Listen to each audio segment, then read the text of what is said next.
Welcome into the Paul Farrington Show. Paul, joined by Robert Ziggy Ziegler at the University of Virginia, and producer Zack Bloomquist is with us, the best executive producer in the game. We appreciate everyone for listening to this episode. Today. No camera today. No camera today for producer Zack. Long day for producer Zack. Producer Zack had a long day. He was up at 3 a.m. He was at work at 7. Got home at 7. Came to record immediately. He's getting up at 3 a.m. again. We appreciate producer Zack for sticking through it here. And we appreciate everyone for listening to another episode of the show. If you're enjoying the content, please remember to like, comment, and subscribe to the channel. Subscribing is awesome, but even better is telling a friend about it. And Zack, I wish you could have been in Wisconsin with us. And you know what's even better than telling a friend? Yeah. Becoming a member. Becoming a member is even better. I really wish you could have been in Wisconsin with us this week. Zack had a crazy work schedule and couldn't make it.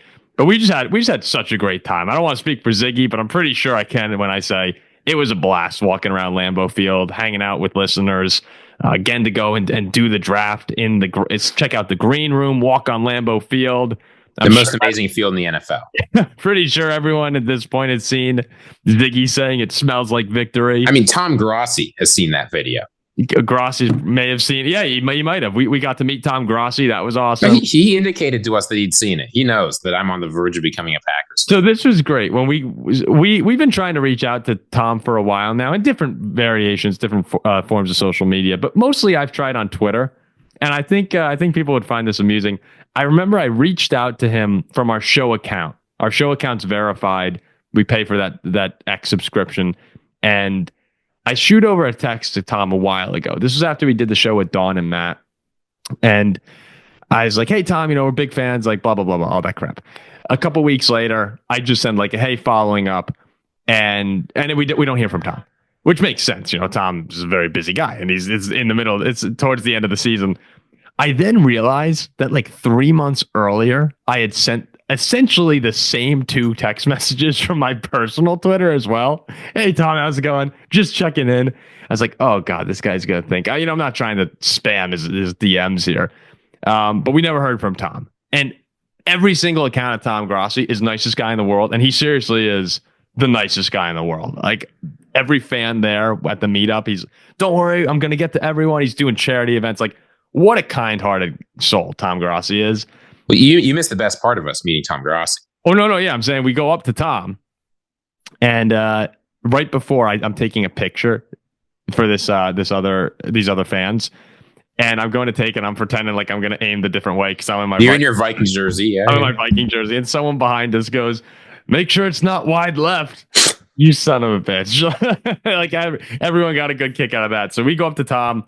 Hi, I'm Paul. Hi, I'm Jack. Hey, I'm Ziggy. Oh, Ziggy, you guys. It's you guys. Paul Farrington Show. Yeah, that's us. And we got to hang out with him for a bit. And he was like, you're doing content this weekend, right? And we had our clips going out, a couple big ones on Twitter. And hopefully we're going to be able to do some sort of collaboration with Tom over the next few weeks. But I do have to appreciate that on the Paul Farrington Show, the only person you recognized was Robert Ziggy Ziegler from the University of Virginia.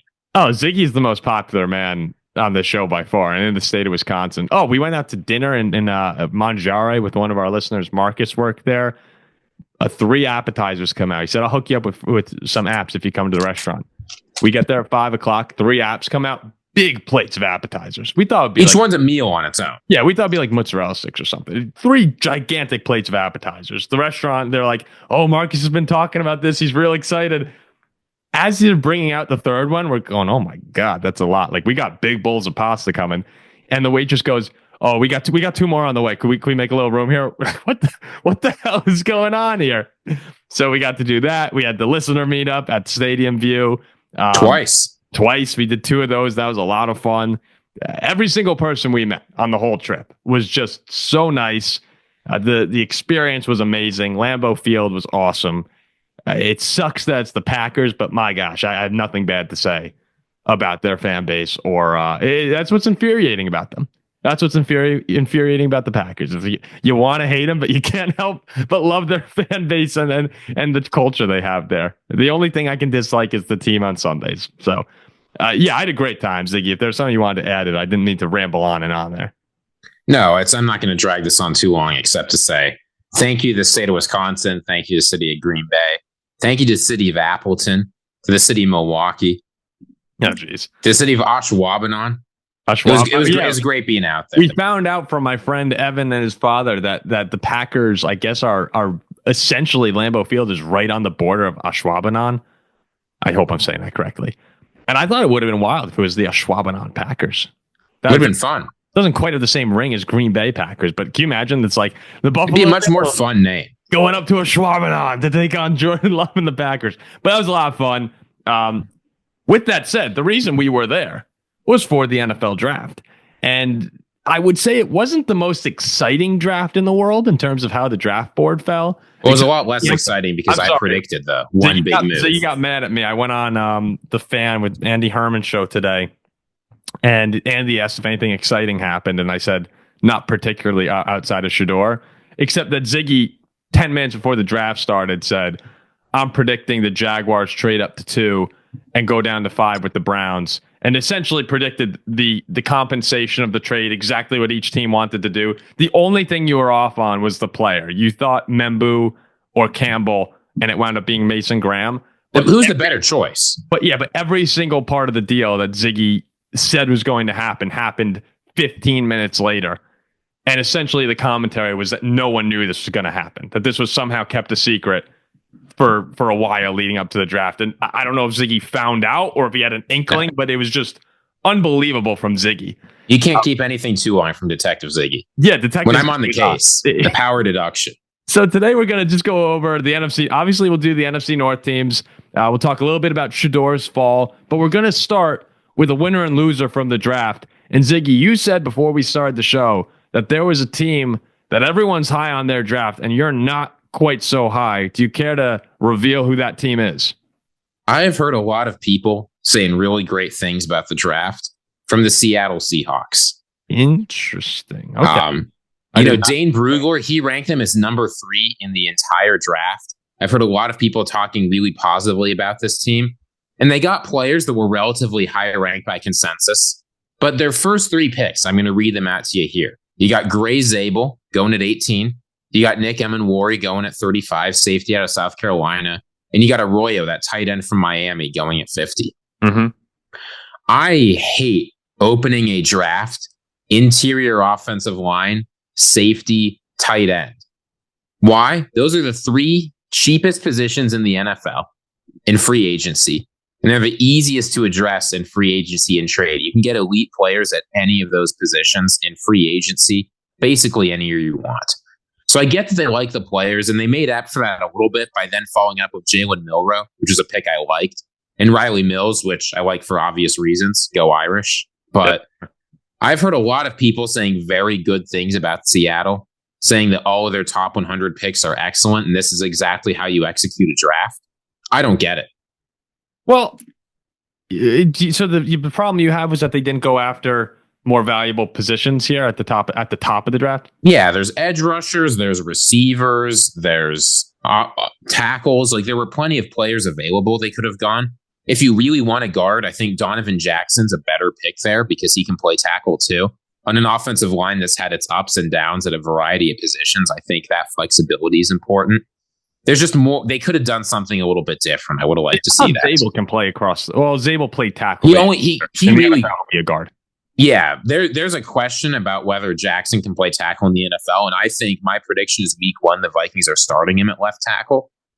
I do not think Zabel has any chance to play tackle in the NFL. Well, the only pushback that I give on that, Ziggy, and I get where you're coming from, that there are other position groups that are more valuable to draft when you're that high up. But the other thing that I look at is the Seahawks, again, with Sam Darnold at the helm now, you do want to beef up that offensive line. Interior offensive line was a big need. And Gray Zabel is someone who's been shooting up draft boards. So I don't want to fault them too much. It might be a bit of a reach, but I think that you can justify the selection. And if you're willing to say Donovan Jackson would be an okay pick, I think that leaves room for, okay, maybe Seattle just liked Zabel a bit more.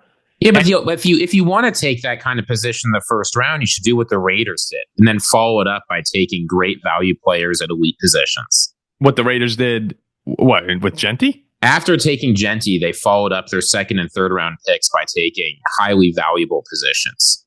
I think I would be more disapproving of the Arroyo selection than I would the Emmanwori one, though. Because if you do believe, again, at 35, a lot of people thought Emmanwori could be a first-round pick.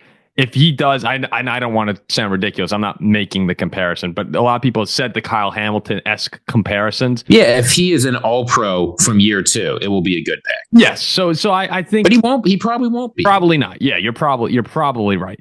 But it's in terms of saying that are you saying bad draft or just not as good as everyone's saying? So the thing about this year actually is I don't think there were any drafts that were plain awful. Usually every year there's at least one draft I can point to and say, like, that was terrible. I have no idea what they were doing.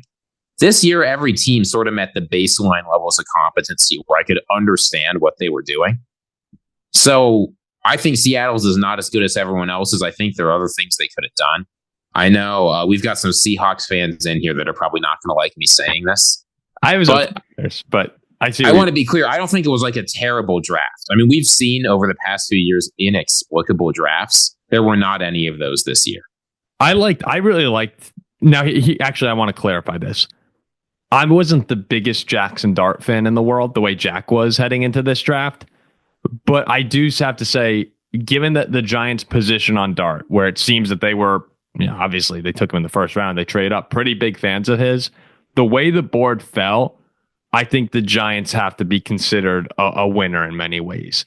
To not reach at 3 or to even trade back to 9 or wherever it would have been and be able to still get Abdul Carter, to still get potentially the best player in the draft and be able to get the quarterback that it seems you wanted outside of Cam Ward. They were trying to... they couldn't get him. They weren't going to get him. The way that they executed this draft, I think, was very well done for New York. And then they got Scadaboo. I like Bo in the 5th round, the tackle from Purdue. The Giants, you talked about them, had they gotten Stafford, perhaps being a quicker contender than people realized, or a team that could contend faster than people might realize. I don't think they'll contend this year. The quarterback room is still kind of a mess. Not a mess, but it's a work in progress.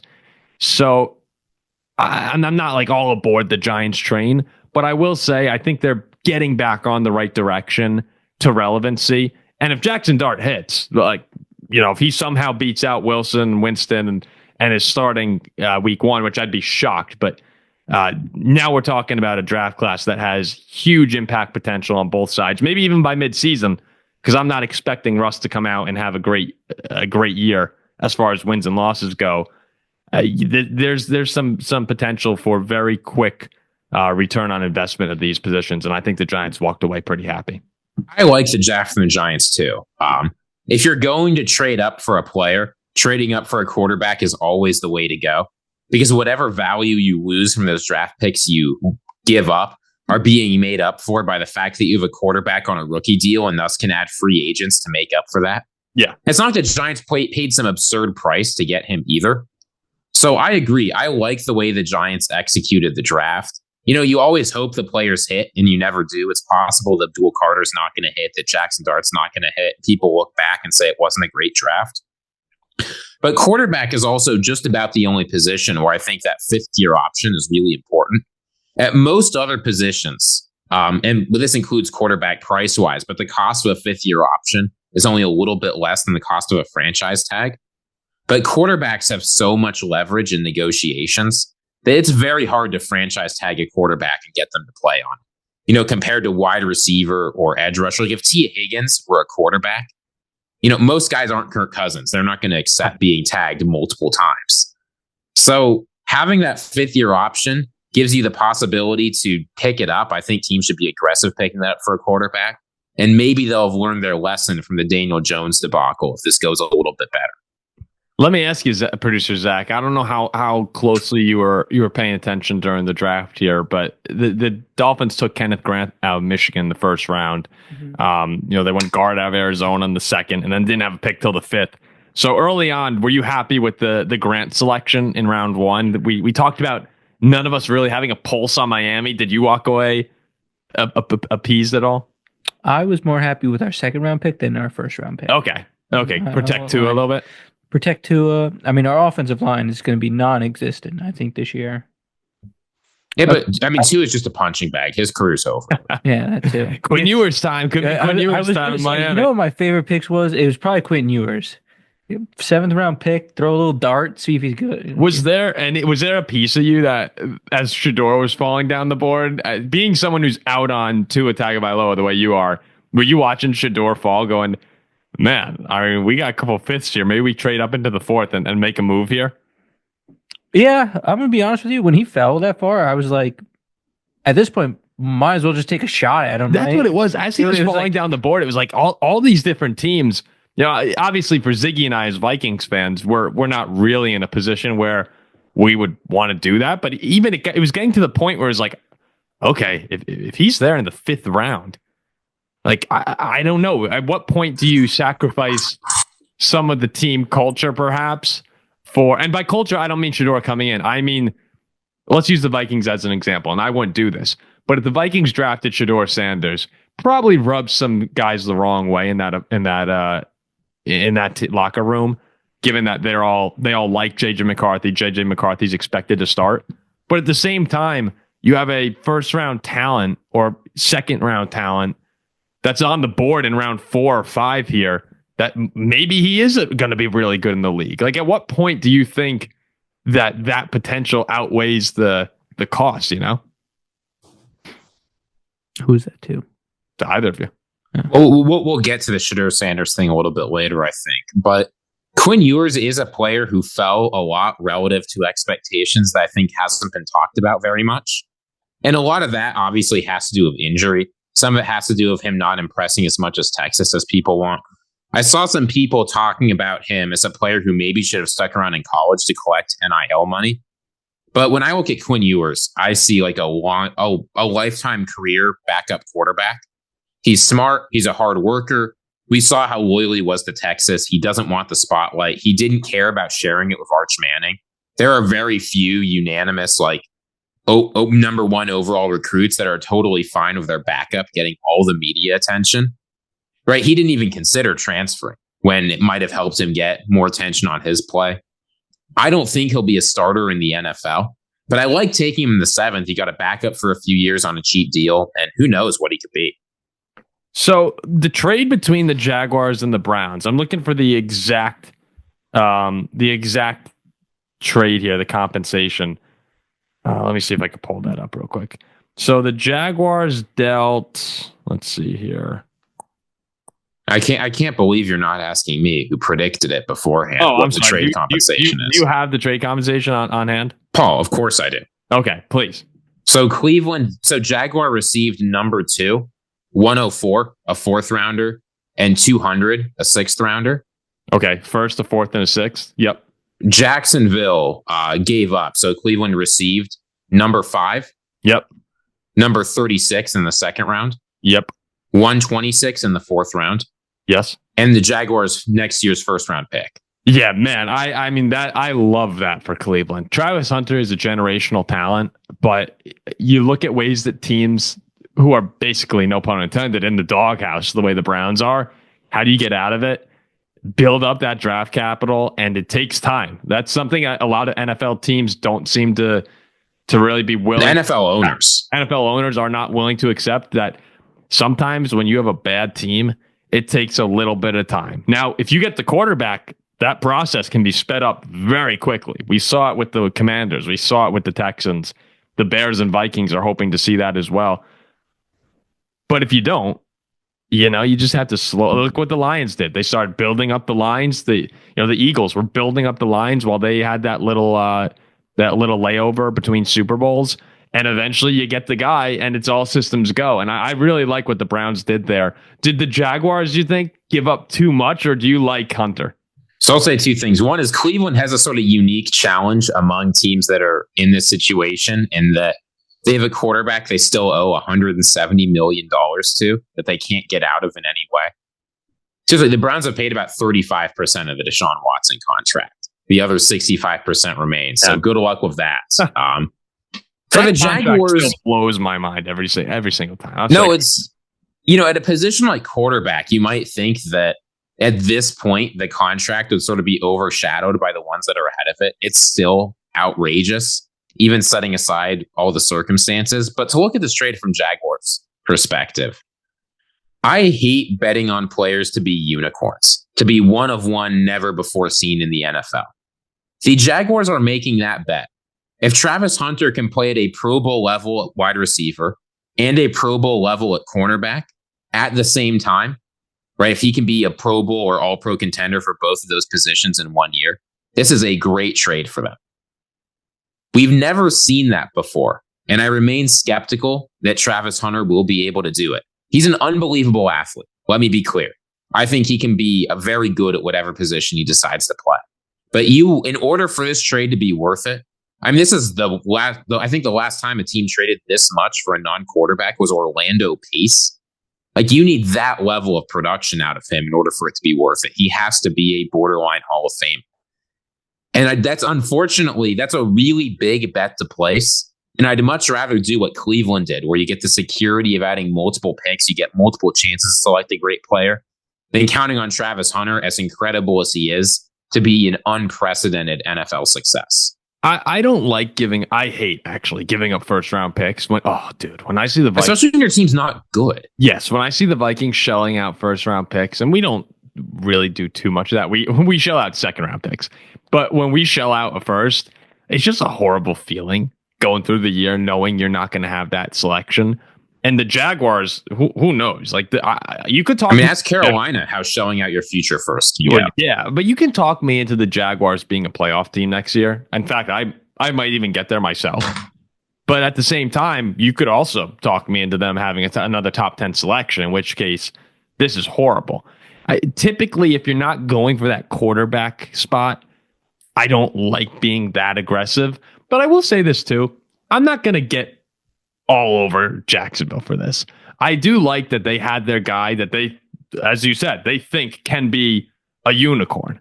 I mean, he is the best bet in the draft to be one. Yeah, and frankly, he's one of the best in a long time to be something we've never. He's the only one to do something like this that we've never seen before. I mean, other than basically Dion, but he's such a better receiver than Dion was. I mean, you can't even compare him, seriously.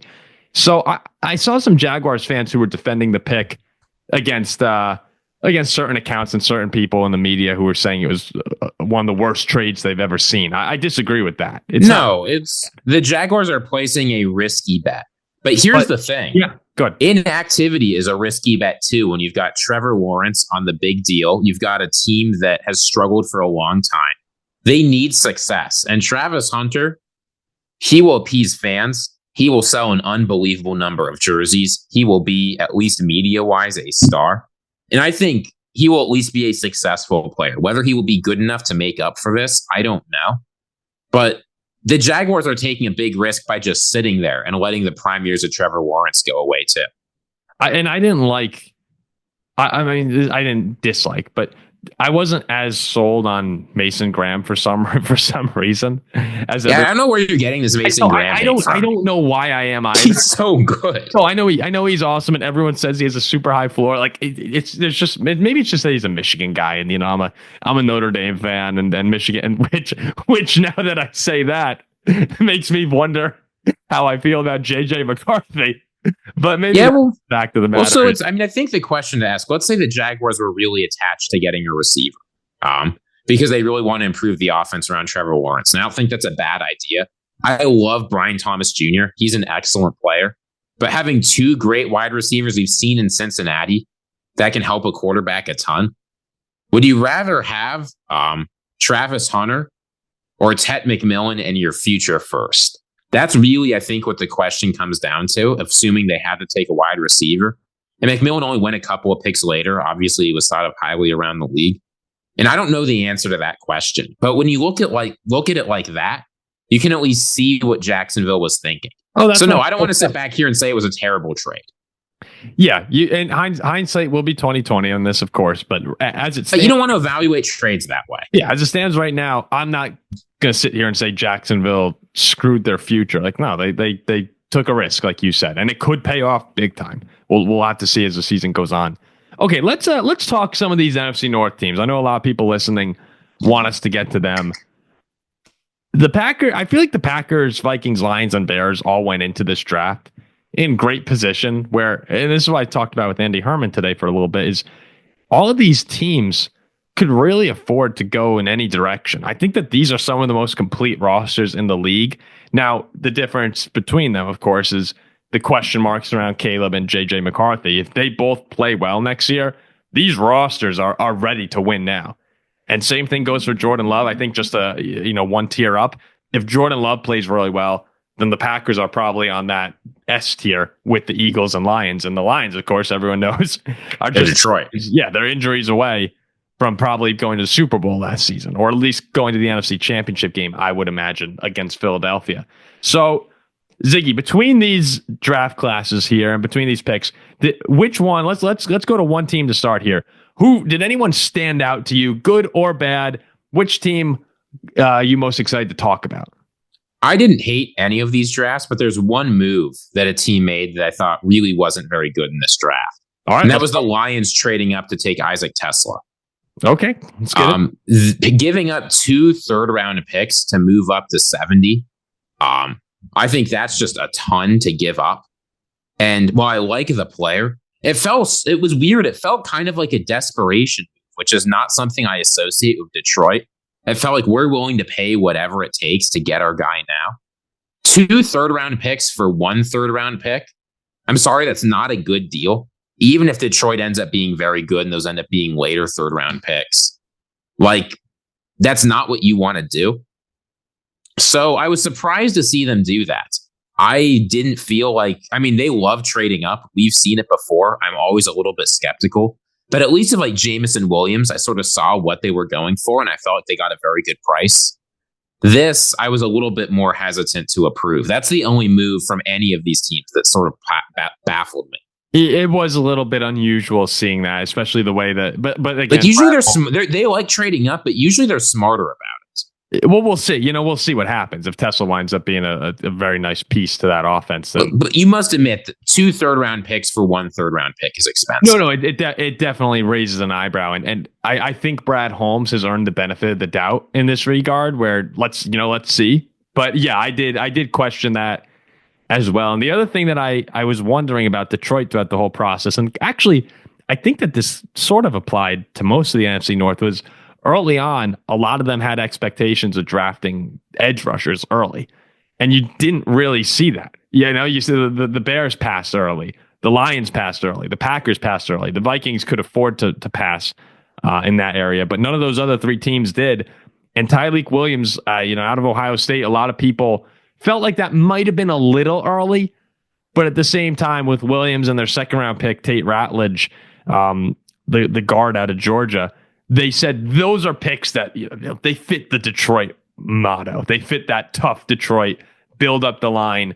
You're seeing that all these teams throughout the offseason, additions for the Vikings, the Packers with a couple picks here. Everyone's trying to catch up with the Eagles on the lines. And I think that this was another spot here where Detroit, after a year where they were ravaged, especially at the defensive tackle position, they needed some help there. Sure, it might have been a little early, and sure, I might have wanted an edge or a better edge than they wound up getting in the draft. But I wasn't horrified by the Tyreek Williams pick. I think most Lions fans are pretty happy with it.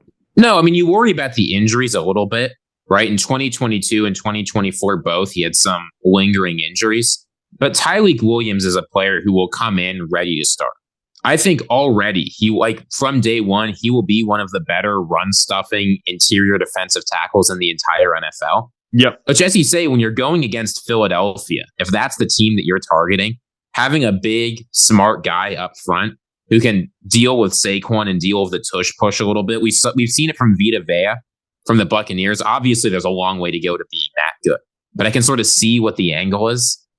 And while he needs to be coached in pass rush, it's not like he can't possibly do it.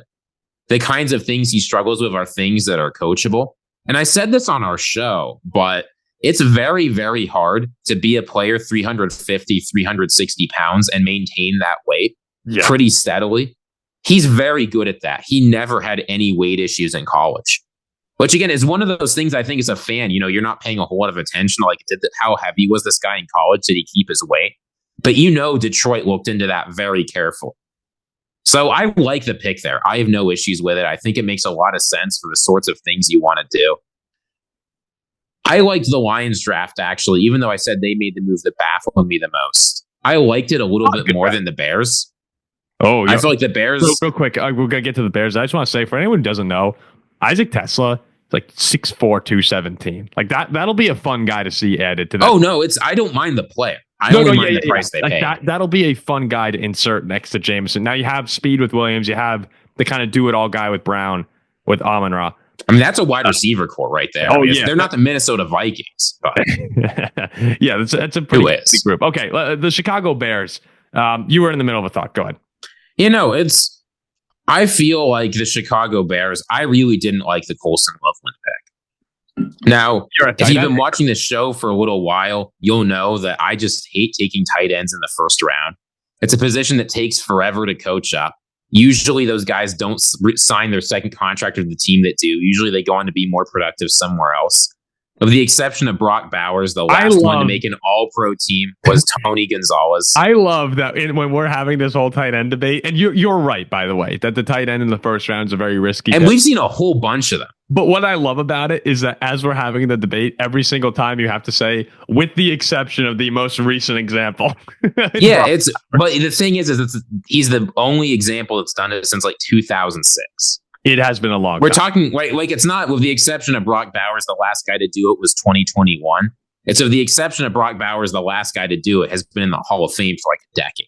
Like, I'm trying to think, Gronkowski was a second round pick, I believe. Like, they're like, but we'll go earlier. But yeah, top 10's a different beast. Yeah, it's the second round, and really tight end's about the only position in the NFL where even when you consider guys like Gronkowski, even when you consider guys like Sam Laporta, most of the stars of the position are third, fourth, fifth, even sixth round guys. Mm-hmm. Like a lot of the tight end names you know and love, Mark Andrews, Travis Kelce, George Kittle, all taken later.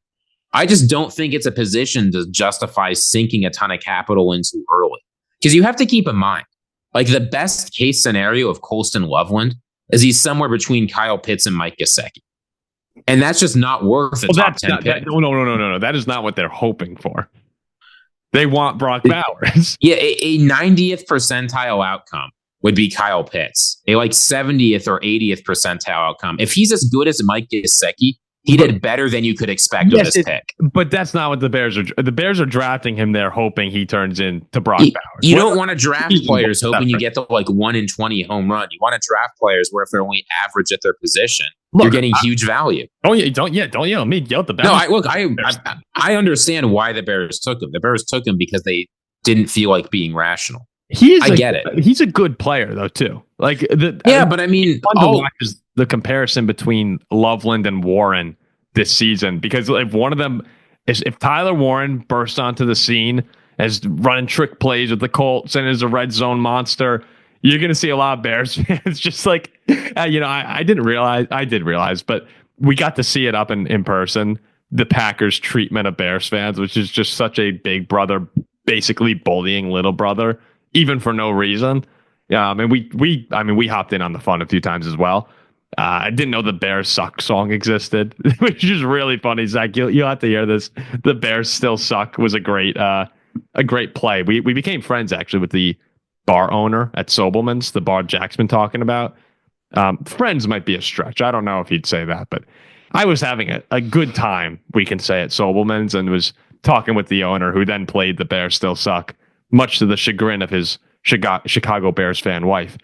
But it was really fun seeing that sort of taunting there. And if Tyler Warren winds up being a stud, and Colston Loveland, who is very polished as a route runner, he's more of a receiving tight end than your traditional tight end that Tyler Warren would be. Yeah, I mean, he profiles like an Eric Ebron or OJ Howard. Yes, and you're hoping to get in. What I'm choosing to view it as is almost you're hoping to get like a TJ Hawkinson-esque sort of dude here. Yeah, TJ Hawkinson, how's he doing for the team that drafted him? Well, they gave up. But I love TJ Hawkinson. It's great, but tight ends often do a great job on the team they go to after the one that drafted them, because the position takes so long. So I mean, here's what Chicago Bears fans are hoping for. They're hoping he's Greg Olsen. Who was the last tight end they drafted in the first round? It's crazy that I'm sitting here saying, man, they probably hope he's better than Greg Olsen, who was an unbelievable tight end. No, but that's the worry, right? Is it's not enough to be even an all-pro. You have to be a Hall of Fame level player at your position for you to be producing as much as like the 10th or 11th receiver in the NFL. So I'll just tell you, right? To tell you why I'm so skeptical. Here's the last 11 tight ends taken in the first round. This takes us back to 2010. Brock Bowers, hit or miss? Hit. Kyle Pitts. Miss. Well, we'll see. He might break. Yeah, but I mean, he had 1,000 yards. Frankly, he's probably it. TJ Hawkinson for the Lions. Was it a hit or a miss? Well, TJ Hawkinson's a hit, though. He's unbelievable. And even when he's not on the Lions. Okay, they got some draft capital. We'll call it a hit. Noah Fant. Miss, but he had some good years. Miss. He really didn't. Miss. Hayden Hurst. A miss. OJ Howard. Miss. Evan Engram. Well, Evan Engram, I mean... He did fine on the Jaguars. What did he do for the Giants? Yeah, I would call Evan Engram a miss. Are you happy with Evan Engram in the first round? No. David Njoku. Miss. Another one like Evan Engram, where I think we're starting to see the best. He's the only one of these guys who signed a second contract of the team that signed him. I'd still say miss, yes. Eric Ebron. Miss. Tyler Eifert. Doesn't exist. Miss, but had a couple really good years. Doesn't exist. Jermaine Gresham. Doesn't exist. A miss.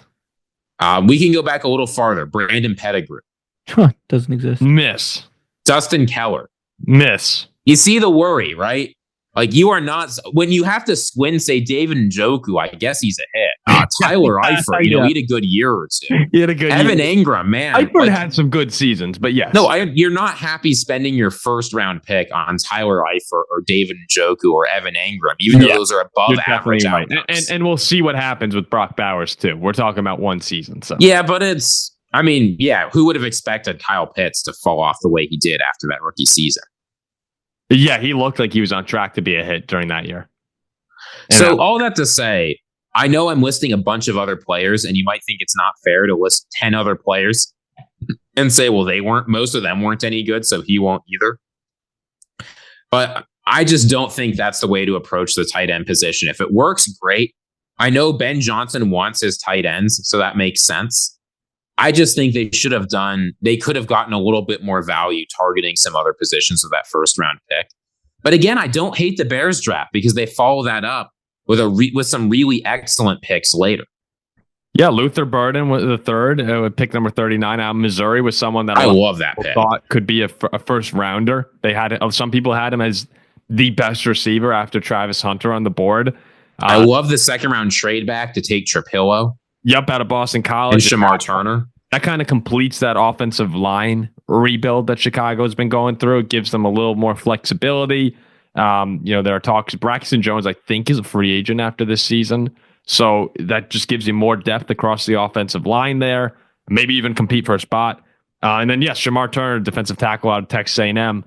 The thing I like about Shamar Turner, actually, of the way the Bears have this defensive line, he was one of only a couple players at FBS. He played 200 or more snaps at all 5 defensive line positions during his college career. I know you said he's a defensive tackle, and he is, but he played more than half his snaps at right or left defensive end. Like, this is a guy you can move all over. So what the Bears want to do, right? They love cycling in edge rushers. They want a guy who can be flexible, who can play when other guys are breaking out. I like this of offensive linemen too. I like taking guys you can move around because those big guys always get hurt. It's inevitable. Having a guy who's flexible and can play a variety of positions at a high level makes things so much easier from a team building perspective. Oh yeah. Look, guys, we'll wrap up Chicago here, but we can make fun of Chicago again all that we want for the offseason awards. But right now their defense has stars at all 3 levels. And this offseason they went really fix the O-line and free agency and the draft. They got some depth, like I was saying. They didn't address running back, but Ziggy says DeAndre Swift is the engine to the offense. We'll see about that. But DeAndre Swift's still a good player. And then Caleb Williams has all the weapons in the world at this point. And really, it's time to produce, buddy. Yeah, this is it. Like now it's on for Caleb Williams. And we'll see if he has it or if he doesn't. If he doesn't, then we can't make excuses anymore because he's got 3 really good receivers, a first-round tight end. Cole Kmet as well is a very good tight end. It's all there for Chicago. At least Chicago can seriously people are going to be upset that I'm saying this. Chicago can seriously make a run at the North this year. There's a reason that they're with the Vikings. They're like plus 400. Vegas thinks they've got a real chance. They do. It's unlikely, of course. I think Detroit's a better team. I think Green Bay's a better team. I actually think the Vikings on paper might be a better team as well. Yeah, but this isn't the Giants, right? This isn't the Titans. That's a stray right there. But yes, this is a team that if Caleb Williams plays well next season, they can be very good very quickly. And it's not usual for us to talk this way about Chicago, or at least seriously talk about them like this. But this is different than Mitch Trubisky. This is different than the Justin Fields teams. This is a team that's ready to go with a coach who everyone believes in as well. They're the Bears. It'll probably fall apart, but they have to be on the radar right now.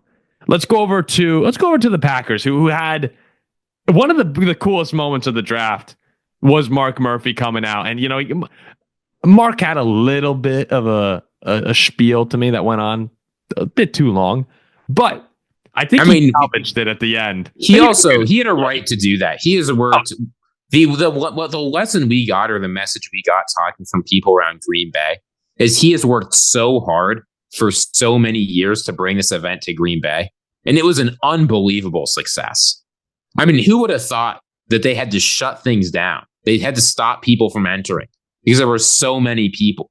Twice the population of Green Bay, Wisconsin was at Lambeau Field that day, and it was amazing. Oh, it was great. And I loved when he goes, for the first time in 23 years. and you could hear from where we were inside the draft room how loud the crowd was getting. And we had the privilege of being able to actually talk with Matthew Golden. Jack did before and after the draft, asked him a few questions, and it wasn't on the vlog that we put out. And if you haven't seen it, you should really go check out our vlog that we put out on this Green Bay trip. We're not vloggers by any means, but for a couple of days, it's kind of like, it's kind of like that. I ain't as good as I once was, but we were as good once as we ever were vlogging on those 2 days. It was a lot of fun. And off camera one time I said, Matthew Golden just has that swagger to him. You could tell from the brief interactions that we had, he's the guy. He's the dude. And you saw that at Texas with the way they went to him in big time situations. The most memorable one was against Arizona State in the college football playoff, where 4th and 13, I believe it was, right down the seam. Quinn Ewers went to Matthew Golden. They went to him time and time again when they needed it. And that's what the Packers want. We were joking afterwards about him having to become the number one receiver, and that would the Packers want him as the number one? And I think the instant thought in your mind is, well, no, because Green Bay's got a lot of guys, like Jaden Reed's probably the one. But then when you think about it, they probably want Matthew Golden to go in there and to become the number one receiver. I love Jaden Reed, but Matthew Golden as a first round pick, there are expectations there, and the Packers fans are so excited. I mean, it is wild excitement surrounding this guy, and man, if he lives up to the hype, it's going to be tough to slow down that offense. I agree. And I think his positional flexibility, one of the main questions he was getting asked this weekend was, are you going to play inside or outside? He can play wherever in the NFL, which is great if you're the Packers and have a bunch of different guys. But I've seen a lot of Packers fans be upset at the receiver double dip between Golden and Savion Williams, especially when there are needs at other positions like cornerback. But I don't mind that from the Packers, and I'll tell you why. Here's why I think that was actually a smart move.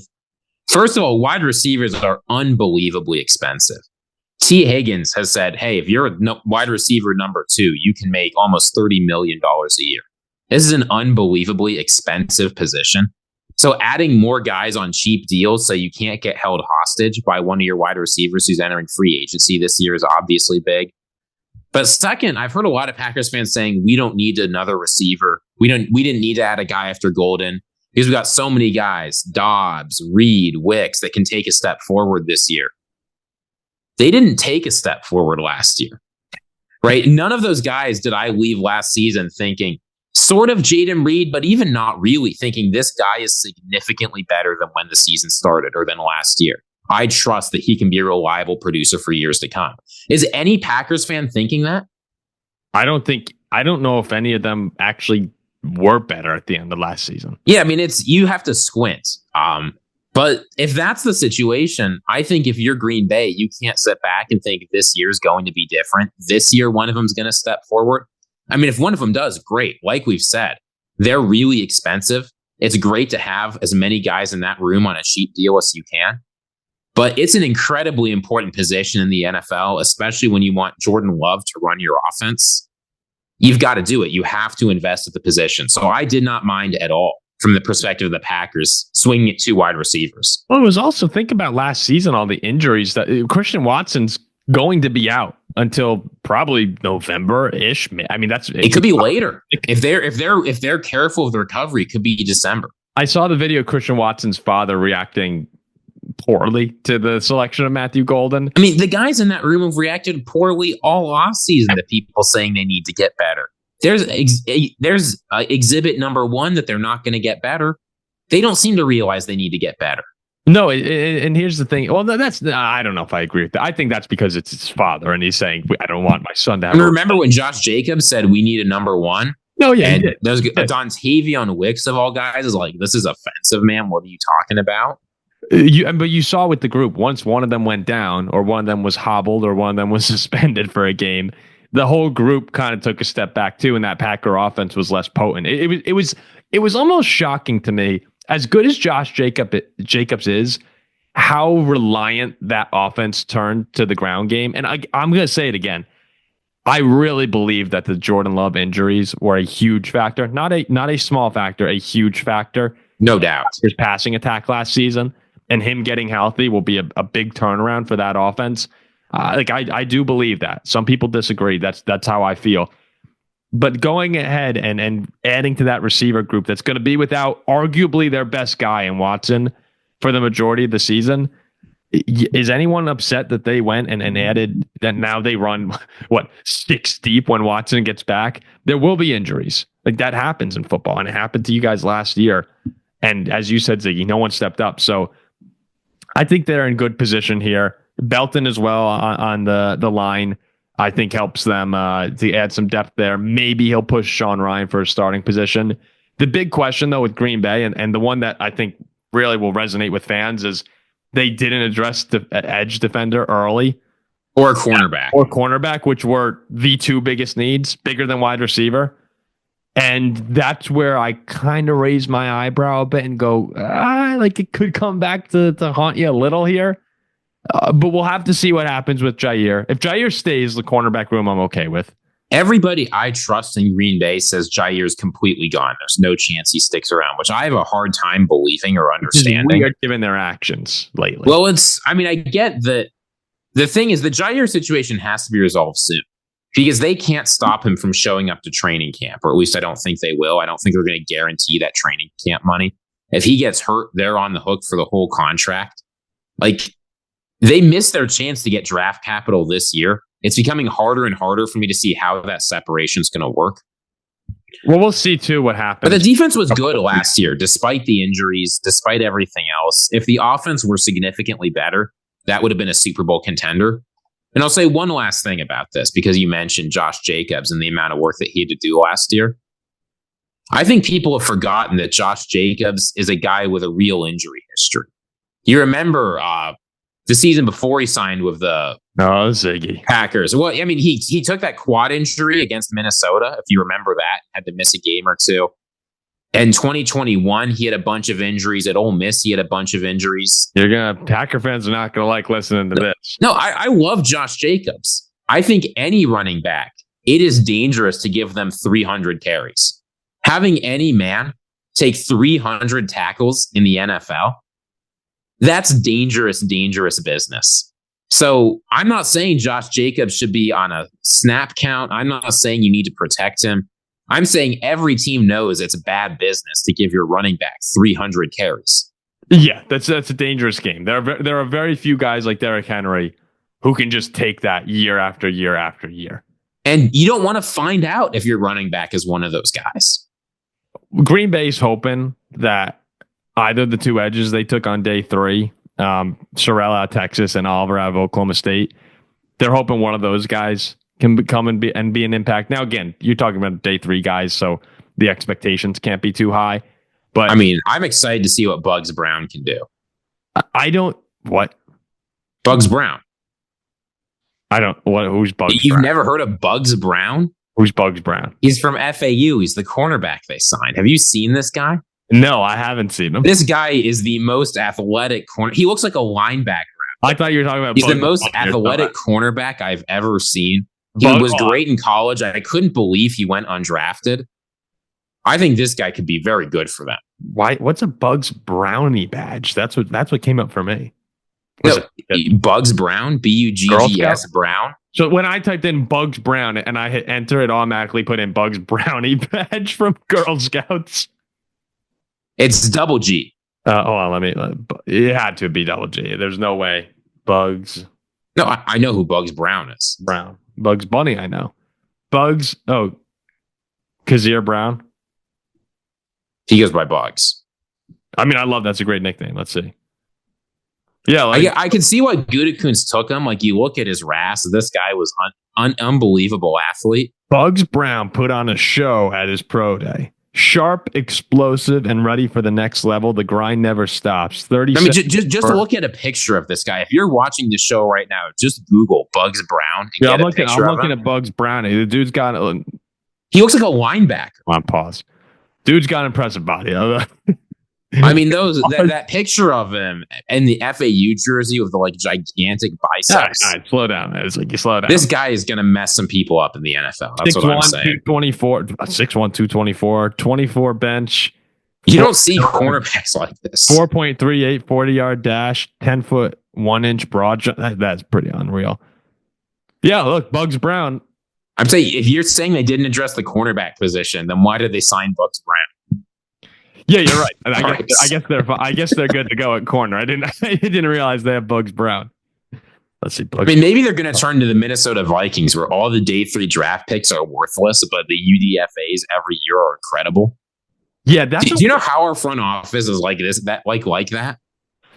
This can be our segue into the Minnesota Vikings. Yeah, I don't know. Well, we'll see. We'll see what happened. Oh yeah, Ivan Pace was great a couple years back.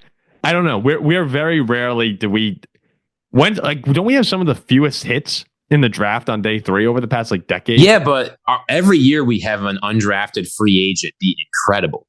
Yeah, we just forget how to draft here. I know people aren't really too pumped over the Vikings draft, but part of that is because we only had 5 picks.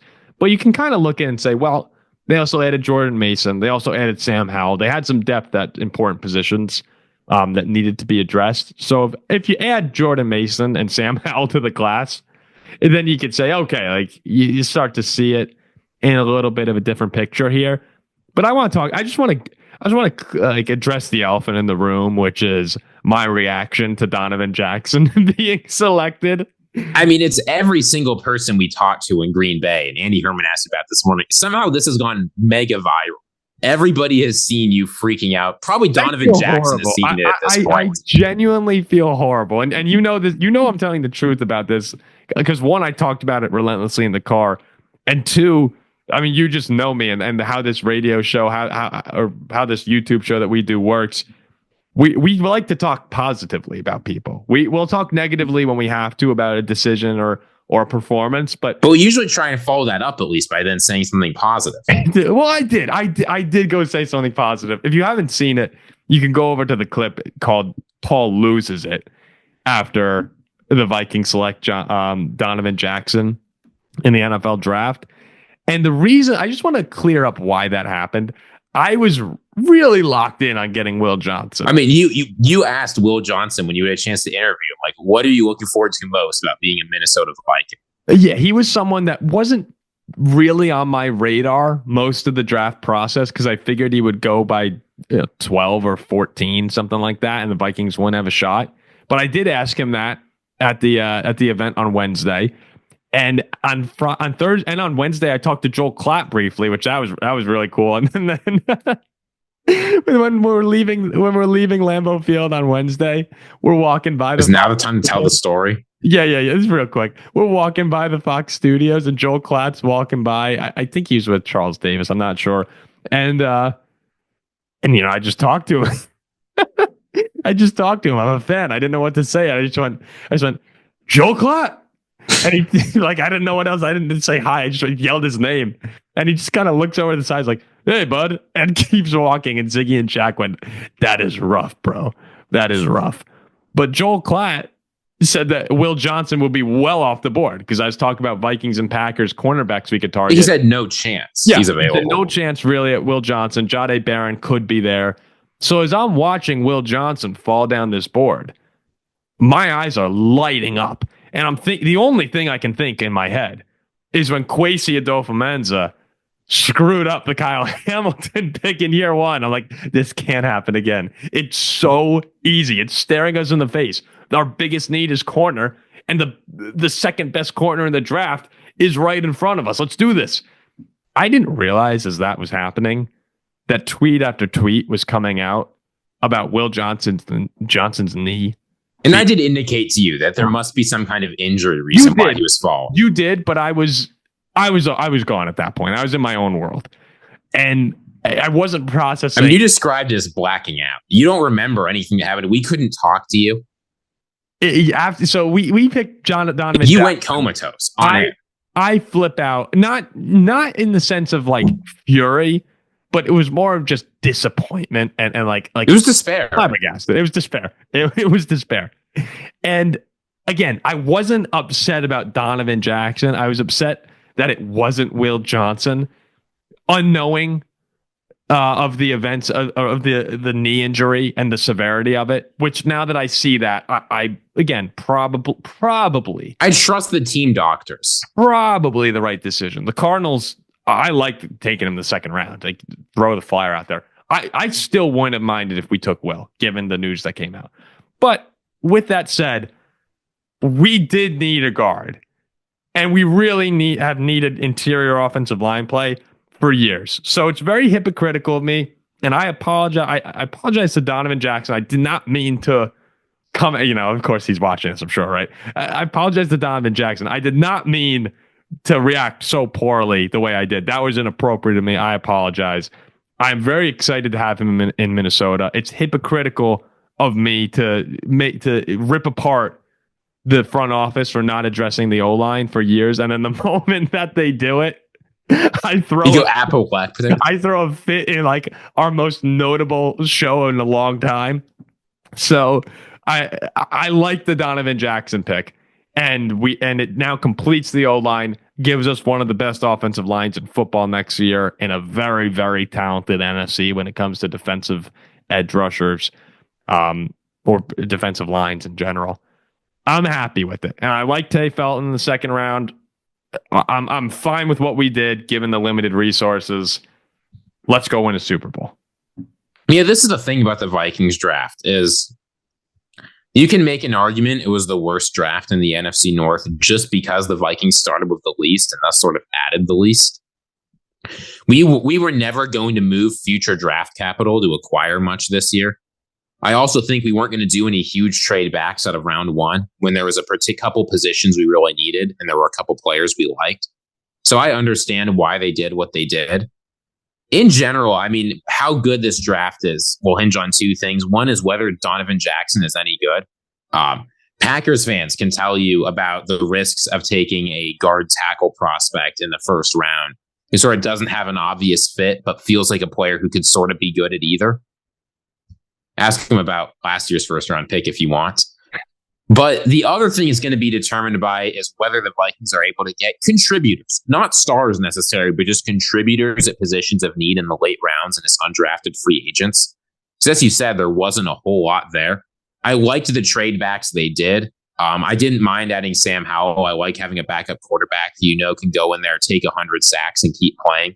He's done that a couple of times during his career. Mm-hmm. But ultimately, this season will rise or fall of J.J. McCarthy. The only thing that matters is J.J. McCarthy and whether or not he's any good. If he's not good the season, like maybe we win 6 or 7 games off that defense and off Justin Jefferson, but it doesn't matter. If he's not good, if he is good, the division's in play, playoff wins are in play. Making things as good around him as possible. Just like you said of Caleb Williams, there's no excuses. I get that for J.J. McCarthy, this is his first year. If he doesn't look good, the Vikings will at least consider adding a real competitor around him next year. Because the team's ready to win now. That this team's ready to go. They can't afford to have even mediocre quarterback play. Yes, you're completely right. And I do trust, given the way that people have spoken about J.J. McCarthy, Kevin O'Connell, teammates, it makes me believe. I know we haven't seen a lot of them, and that again, I did the whole Tom Brady McCarthy thing. That was kind of in jest. Like I don't think he's Tom Brady. It was kind of in jest. He says he's defended the take nonstop for weeks. I defended the mentality being like Tom Brady. So again, I do trust the guys who are saying very good things about JJ, and I'm excited. I can't wait. I can't wait to see how this works. Is JJ McCarthy in the best shape of his life? Probably. Is he a hard worker, first in, last out kind of guy? Seems like it. What's so wrong about liking that? I'm saying it's preseason. You hear that about every player. Yeah. All right, let's wrap up. Speaking of hardworking, well liked, let's talk real quickly. The story of the draft was Shedeur Sanders falling, and as he continued to plummet. We're driving back on day 2 when Dylan Gabriel was selected ahead of him in Cleveland. We're like, oh, I wish we were in the media room for that. People would have lost their minds. Imagine, because we put out Ziggy very, very lightheartedly after the Browns passed on him, right? And then again after this incident. I thought he was going that day. If I had known what was going to happen. He was going in the second round. After the Browns took Judkins, I believe. Was the Browns? Yeah, the Browns took Judkins. It was when the Browns took Judkins. I took a video of the react. I thought it might be Shedeur, so I recorded in the media room, and I turned the camera back to Ziggy's. Everyone's going, oh! I turned the camera to Ziggy. He goes, night, Shedeur. Lighthearted. We post that. We walk out. We're going to head back home. And the Saints are up. It's time for Shedeur to go. And we're like, okay, let's get this on video so we could post the reaction to Shedeur getting drafted by the Saints. And they take Tyler Shaw out of Louisville. And again, I record the reaction of the crowd and turn to Ziggy, who goes once again lightheartedly, night, Shedeur. I post those two things, and we didn't know that. We didn't know the box we were opening. No, and especially the second one with Tyler Shaw go viral, and half the people there. It turned into this whole argument on many different topics that we're not going to get into, but our comment section turned into that too, where it was going like, oh, who is this nerd talking about Shedeur? Like, shut your mouth, blah, blah, blah. And the other people are like, yeah, this is what you get for running your mouth. It was like, we don't think either of those things. Oh yeah. It was just a lighthearted thing. We thought Shedeur would go on in round 2, or at the very worst, early round 3. So as he continued to fall, and then the Dylan Gabriel is when it felt like, all right, collusion feels like it's happening at this point. And the 4th round, we're driving to the Milwaukee Zoo. He's still not going. It was just, to me, it was, given the hype around Shedeur, given the analysis of the quote unquote experts and the mock drafts, to me, it was the biggest fall in draft day history, most notable. I know that you brought up Vontae. So I think the biggest fall. So it depends on how you measure a fall, right? Is it total number of picks? Is it from where you were expected to go? Like Leo Collins, I think no doubt is the biggest fall in draft history. Didn't he go like 3rd round? He was undrafted. Oh, was he? Who am I thinking of? Maybe I'm thinking Tyrann Mathieu. Yeah, well, he went undrafted because it was a person of interest in an active homicide investigation. So, that's one thing. That's way. You could argue, like, in terms of, if you're thinking about it in terms of, like, what would you have to pay to move up to get this player? Laramie Tunsil's the biggest fall because he was the 1-1, and he ended up dropping to what, Producer Zack, like 13 or 14? 13, baby. Oh yeah, but that's Mr. Bong. Well, no, but it's in some sense that's a bigger drop than going from like the late 20s to 144. You'd have to pay more to move up. But yeah, the Shedeur Sanders slide is close to unprecedented because in all those other cases, like Miles Jack, Tunsil, Leo Collins, you sort of know what happened. With Shedeur Sanders, nobody really knows what happened to cause him to fall, except me. There it is. Terrible. I've cracked the code. Detective Ziggy. And the last time I said I've cracked the code, I figured it out. I said, I know why the Browns just executed this weird trade with the Texans. Because they got a certain player that they need to move back for. And the Jaguars have a certain player they want to trade up for. So when I say I've cracked the code, I've cracked the code. Some people are wondering if this is collusion from like owners. I don't think so. I don't think that makes a whole lot of sense. Like, he's not Colin Kaepernick. Some people are wondering if it's because the interviews were bad. I mean, maybe, but we've seen players with horrendous interviews and horrendous character get selected early. People are wondering if it's because he wasn't as good on the field as we thought. That could explain day 2. That could not explain going to day 5. There's a lot of other explanations people have given. But I think there's a straightforward one for why, if you're a head coach, you do not want Shedeur Sanders on your team.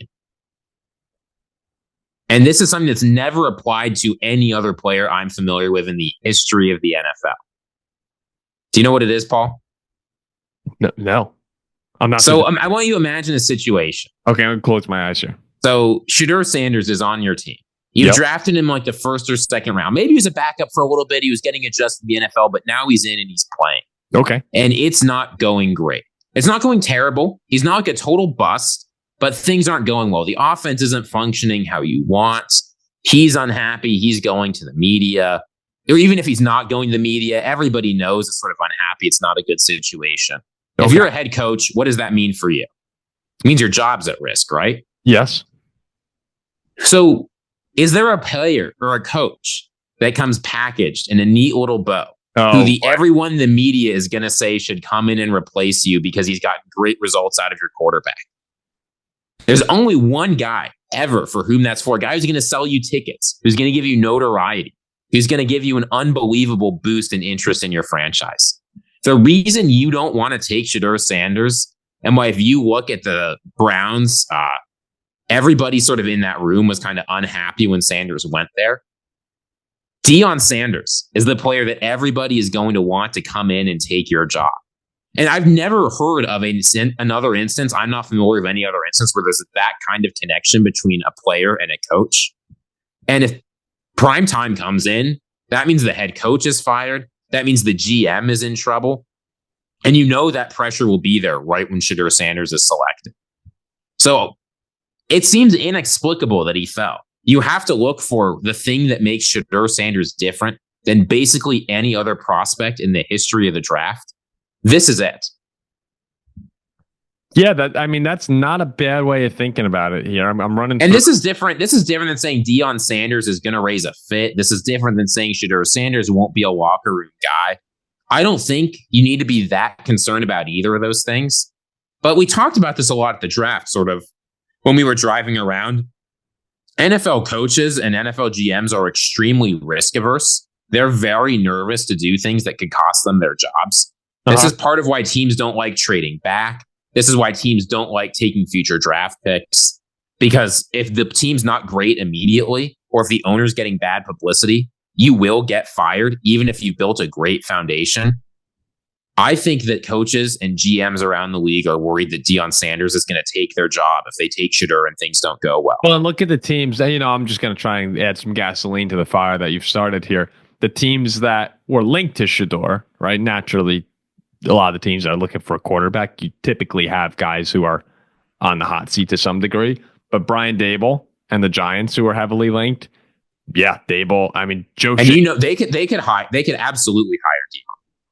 I don't think I'd put the Giants as one of the likeliest, but you never know. I mean, could I see Merrick going off the deep end and doing it a little bit? But the Giants, yep. The Browns, it's weird. Stefanski's 2-time head coach of the year, but with the way that this is all falling apart, his job is not safe. Neither is Barry's. The Saints, Kellen Moore in year 1. That's not an established coach by any means. If the Saints went out and just sucked, I don't think he'd get fired. But I could see them saying, "Hey, let's flip the switch here to Deion." I don't hate the theory because there aren't too many to think of other than the reports that are coming out on how horrible his interviews were. But we've seen horrible interviews before. I mean, we've seen unbelievably dog water interviews from players before. Guys show up late, they don't care, they're disinterested, and that can hurt your stock. That does not drop a supremely talented player. And I'm not saying that Shedeur Sanders is should have been the 1-1 or whatever, but this guy's good at football. Jack's not here, so I can say this. independent evaluators thought he was good at football. And more importantly, the evaluators that have former NFL experience or are more closely connected with NFL front offices had him even higher than the general media types, with the exception of Mel Kiper, whatever that was. Yeah, and it seems like like he's a good football player. Good football players don't just fall 4 or 5 rounds. Yeah, and it seems like it got to the point as well where pressure had to have come from the top, or may have come from the top in Cleveland, where they went Dylan Gabriel. Like, they were clearly in the market for a quarterback. We all knew that. That eventually back to the question I had at the beginning of the show, right? At what point does the potential outweigh the problem? And if you're an owner, I think the potential is very high. If you're a coach or a GM, I'd be nervous. And for them, yes. But as far as the Browns go, the problem, there's not much of a Shedeur. If you're a Cleveland Browns fan, right, and you're thinking how bad my team's going to be, taking Shedeur Sanders in round 5 really only has upside to me. It can't. Yeah, what's he going to do? Blow up the locker room? Your locker room's already blown up. Yeah, I like physically. Yeah. I mean, they already have a mutiny in that locker room. Have you seen that? Like, every player on the Browns has tweeted out to Shedeur, like, "Welcome to the team," and Dylan Gabriel's gotten nothing. Well, that's now where you get this weird. Oh gosh, it's gonna be. It sucks to be a Browns fan. It just does. All right, we'll wrap it up there because we went on a little long. Producer Zack's got to go to bed here, but that was a fun show. And we're just gonna have to see. It was great to get a little taste of football again after a few months off. It's taste of hope. Every single year we get excited for the Vikings, get excited for football season, and by week like 2, even maybe first quarter, second quarter, week 1, I'm like, what?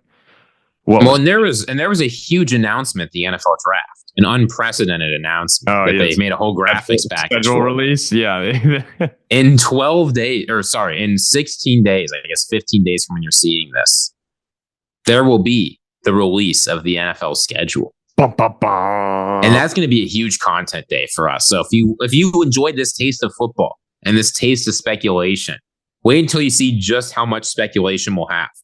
Yeah. I mean, last year's schedule release video featured our very own Jack Weinberger saying the Vikings were going to win 13 or 14 games. Yeah. And look, sometimes he sees the future. Sometimes you just got to be a look. He was on Jackson Dart and anti-Shedeur. I don't know how Jack does it. I don't know. You just got to get him the seat and he's good to go. That's all you need from Jack. All right. We will wrap it up here. Appreciate Ziggy. Appreciate Zach. We'll be back later this week. Probably moving off of some draft content. We'll do something fun. We'll figure it out. Maybe it's time to do the fortune cookie episode. I've been wanting to do that for a while. That could be fun. All right. We'll wrap it up and see you on Thursday.